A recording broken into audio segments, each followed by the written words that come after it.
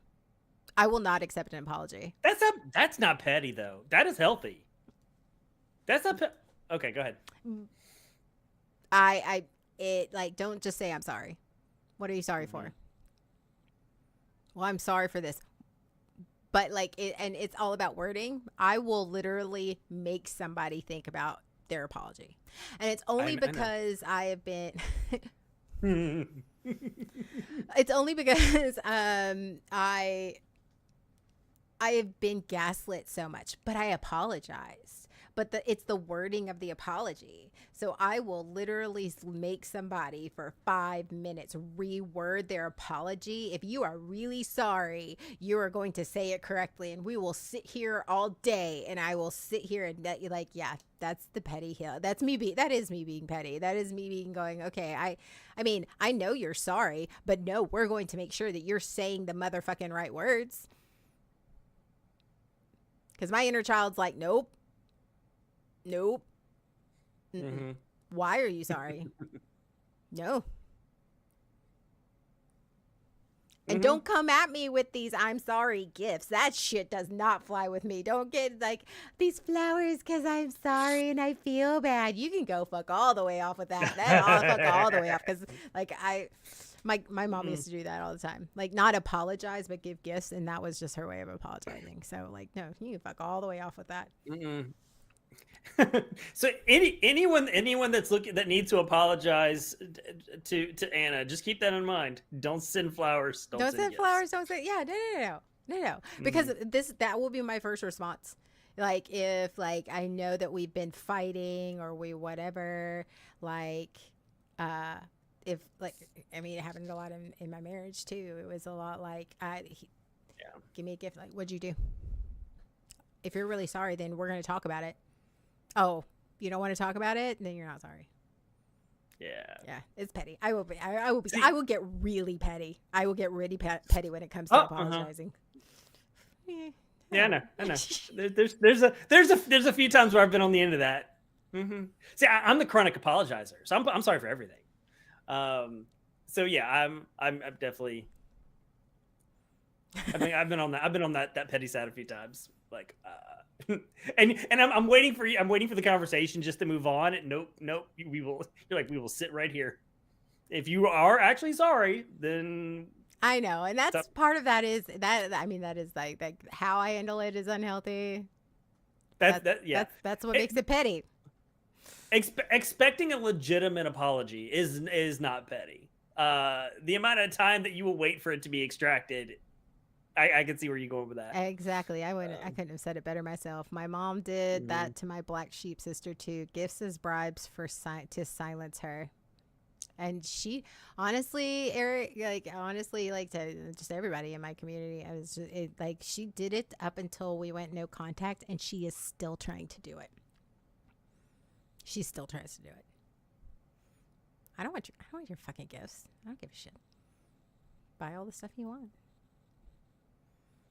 I don't want that. That's not what I want. And that's not what's important to me. And that's not a fucking apology. And that's not fucking healing. And that's not fucking taking accountability. And it's not about you. The apology is not about you. Mm-hmm. Sorry, I told you. No, that's good.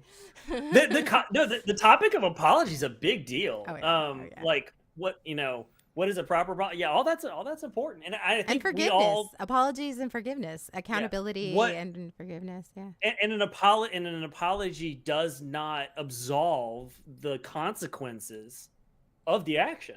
Oh my God, and that's the other thing. That's another big part of it, right? Mm-hmm. Apologies is a topic, and it is something that I think affects a lot of us. I know it affects me as well. So, yeah. I mean, for me, for example, like when I finally told my mother what life was like growing up and how unsafe I felt in the home, her response was, "Well, I'm sorry I was such a terrible mother." That is not a proper apology. That's not a legitimate apology. So, yeah. Yay! Is this my personality or is this my trauma? What? Why do you pick this topic? I don't know. Shawn felt like being an emotional masochist today, apparently. I mean, yeah. And sometimes you just gotta dig into it. Sometimes you gotta make it hurt a little bit. Like a scratch and sniff. Yeah, you gotta make it hurt a little bit. Yeah. Scratch and sniff on trauma. What does your trauma smell like, Shawn? It's not a good scratch and sniff. It's not the no. We're not. We don't act like we're gonna zoom on past that. We scratching and sniffing. What are we smelling? What are we smelling, Shawn? Nope. What are we smelling? No, you stepped in it now. We're smelling, but yes, exactly. It smells like the bottom of my shoe. That's what it smells like. I need to know before I do something like this, Anna, if I were to send you flowers with the message "sorry for the flowers," would that be too much? No. See, Nev. No, from you, I would laugh. That would be yeah. I would totally be like, yeah, mm-hmm. Yeah. Mm-hmm. That's a definite Nev move. That would be a Nev move. Yeah. Like Shawn sent me flowers before. He sent me flowers before. He's like, but it was not after a fight. No. But it's like, yeah. Jay sent me cookies. He sent me cookies before. Yeah. He knows. Carbs, sugar, and flowers. Carbs, sugar, and caffeine. That's how we go. Yeah. I think it's more about for me, apologies. It's like getting gifts. Gifts is a thing. We've talked about this before, but if you're feeling sorry and you're feeling repentant, okay, and we can talk about it. And I feel like I don't want to ever be the person. It's like you have to prove you're sorry. And I think that's where the gifts come in for me also. It's because that got used as a weapon against me. Well, I bought you this, so you know I'm sorry. And just like you said, to pay for the silence. But that's... It feels transactional. It is. And it's not healing. Mm-hmm. So, I mean, if you want to give me flowers because you do feel bad, like, then that's something like, hey, I'm feeling bad. I really feel like I am, for me, I understanding that it's for you, that you want to do something for me so that you can, whatever trauma you're dealing with, then that's something different. Okay. You want to give me flowers? Okay. But just make sure it's not a lot, or we'll talk about it. But don't ever, like, I think it's the doing it because you think it's going to manipulate or change or persuade me. The expectation that this gift fixes everything. Yeah. And then, because when you set up that expectation, when it doesn't happen, when the person doesn't behave the way I expect them to behave, yeah, that. Mm-hmm. You just told on yourself. I know I did. Well, I don't want to be disingenuous here, so yeah. I mean, I'm absolutely guilty of that, of trying to hey, I've done a lot of these things. I've been guilty of a lot of these things. I bought you this thing. Whether or not I say that out loud to the person, whether or not I say, well, I bought you so and so, you should forgive me, the thought's still there. The resentment still comes. Yeah. But we could like go for hours and hours about this is a whole this is an entire episode we could talk about. But well, good job, Pep. Aw, thank you.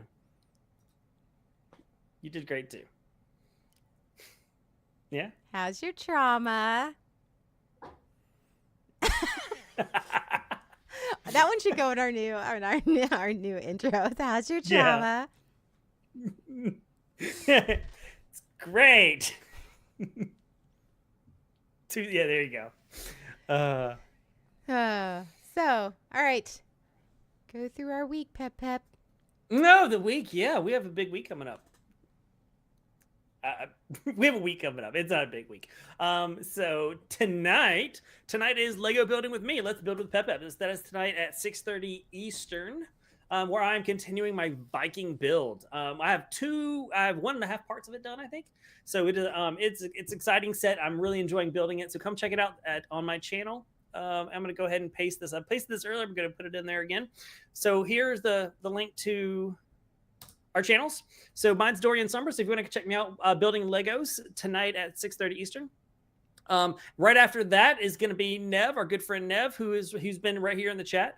Zarknor, if you haven't followed his channel, please go follow his channel. He is a fantastic gamer. Love watching Nev. He's great. So check him out, subscribe to his channel or follow his channel. He's going to be gaming tonight after my Lego stream.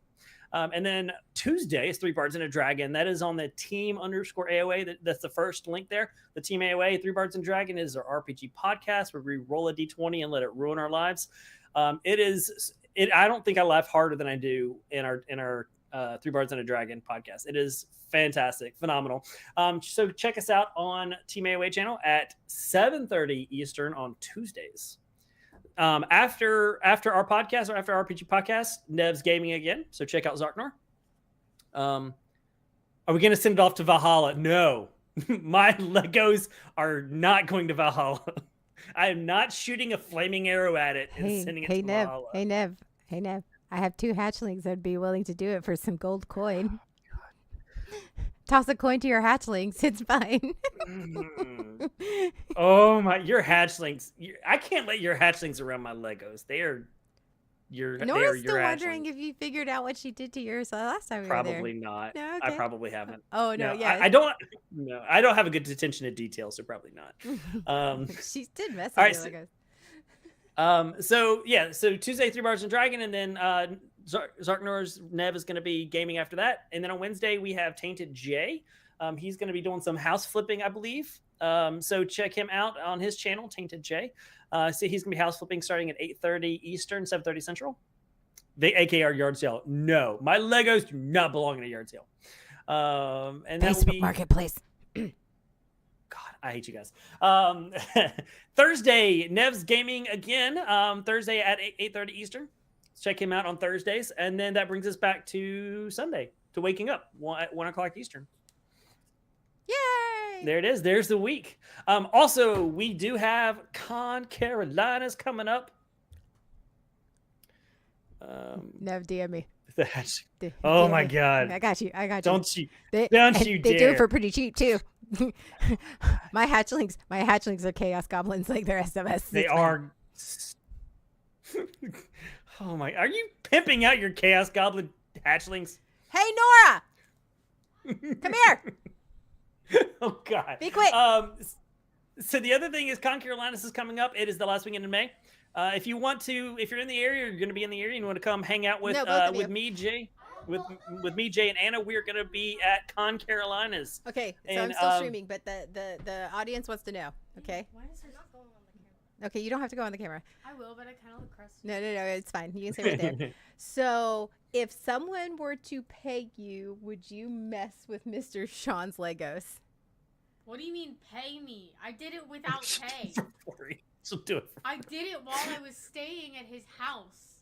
I would do it pay or They would do it for free. They would do it. So, would you consider yourself Chaos Goblins? Yes. Okay. Wait, All right. did he ever realize that? No, I asked him. I asked him if he realized. He said no. I moved the character from the street to the top of a building. How did you not? Oh, I did notice? find that one. Oh, I he did did find find that one. that Yeah. one. Okay. I was like, how did you not notice that? That was- Okay. Well, that answers your question, Nev. I'm paranoid. I figured she did more than that. Okay. Charity donation of their so if you're going to be in the area, Con Carolinas 2025, you're going to come hang out with us. We are going to be doing quests. We have some really exciting things planned. We're going to be doing some cosplay. We're going to be doing some chaos. We're going to be doing some quests. We have We're gonna some be- really great panels. We have we Oh, finally fantastic. Con Carolinas we came out with our panel topics. So we have some really great. Actually, I think we could talk about them now that like our Team AOA panels. We don't know when they're going to be. Right. We don't know exactly which ones and where they're going to be, but we do have some great panels, including. I got them. We have streaming 101. We're also talking about streaming community. How to, what exactly your community look like, healthy ways, things that they're not healthy. We also have our 3 Bards and a Dragon show. We're also going to be discussing AI Dungeon Masters and and how using AI for your gaming. Clarify Dungeon Master. No. Nope. I mean, Logan's multi-purpose. Oh, yeah, he is. Actually, have you ever asked it to set up a scene for you? It will actually do it for you. Yeah. So I assume you have. Yeah. All right. Shut up, maybe. We're going to be talking about like AI and how that's changing gaming, TTRPGs, and just gaming in general, how that's affecting video games and gaming. And then beyond gaming, we're going to talk about being a multi-content streamer. Like we game and podcast and all that content. Logan has a hell of a kink streak. He does. Really? Yes. And then we also what? Go ahead. You're Logan's tame. My page is very tame at this point. Yes. So we have some other stuff, some fun, and we're actually hopefully, if we don't know 100%, but we're hopefully going to actually be doing an After Dark series, all 3 days or all 2 days of cons. So or 3 days, but like the After Dark's only 2. So but yeah. Yeah. Yep. So we're gonna stream as much content as we can, both in the panel form and probably some random pop-up content. Because I am going to be an NPC. I am going to be the Dragon Quest. Shawn has decided to be my side quest bard. He's going to help me, and where I'm going to be the dragon. Side quest.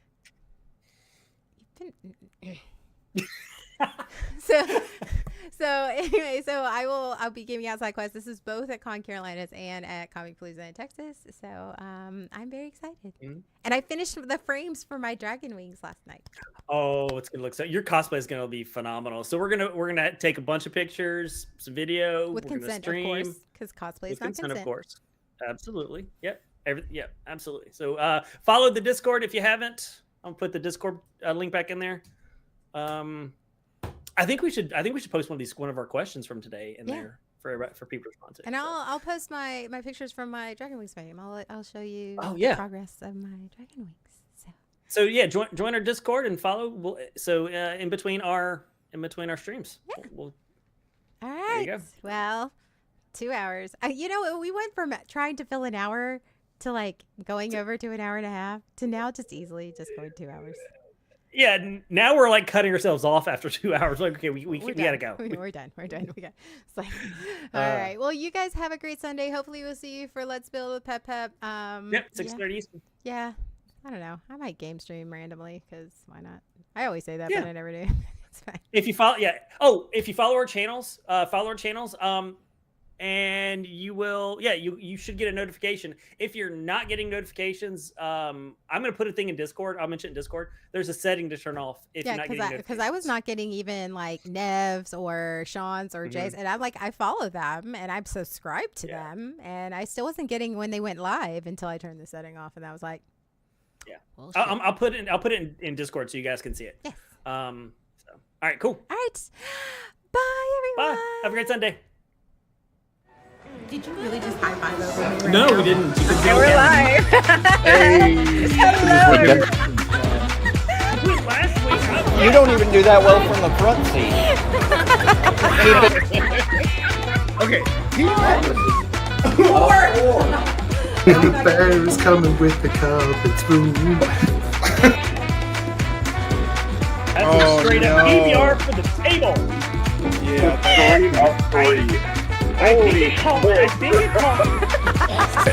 She ain't judging us at all. Did you really just high five over me? Right No, now? we didn't. You can do Okay, it we're again. live. Hey. Hello.